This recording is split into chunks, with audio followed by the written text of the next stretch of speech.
ये कहानी एक कंपनी की है जो काफी घाटे में जा रही थी। कंपनी का मालिक और कर्मचारी इस बात से काफी परेशान थे क्योंकि कंपनी की ग्रोथ के साथ साथ उनकी ग्रोथ भी रुकी हुई थी। एक दिन उस कंपनी के मालिक ने कंपनी के गेट पर एक नोटिस लगा दिया जिस पर लिखा था, कल रात उस कर्मचारी की मौत हो गई, जिसकी वजह से इस कंपनी की और आपकी ग्रोथ नहीं हो पा रही थी और शोक मनाने के लिए हम सभी 1 घंटे बाद ऑडिटोरियम में मिलेंगे।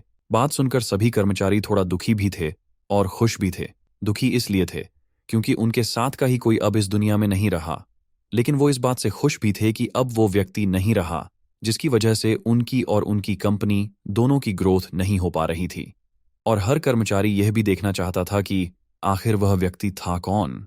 1 घंटे बाद सभी कर्मचारी ऑडिटोरियम में पहुंच गए। ऑडिटोरियम में एक कॉफिन रखा हुआ था और बारी बारी से सभी कर्मचारियों को उस व्यक्ति को देखने का मौका मिला, लेकिन जब भी कोई कर्मचारी उस कॉफिन के अंदर देखता तो वो मायूस हो जाता और सर झुकाकर वहां से चला जाता, क्योंकि उस कॉफिन के अंदर एक आईना रखा हुआ था। जो कोई भी उसके अंदर देखता तो उसे अपना ही चेहरा नजर आता।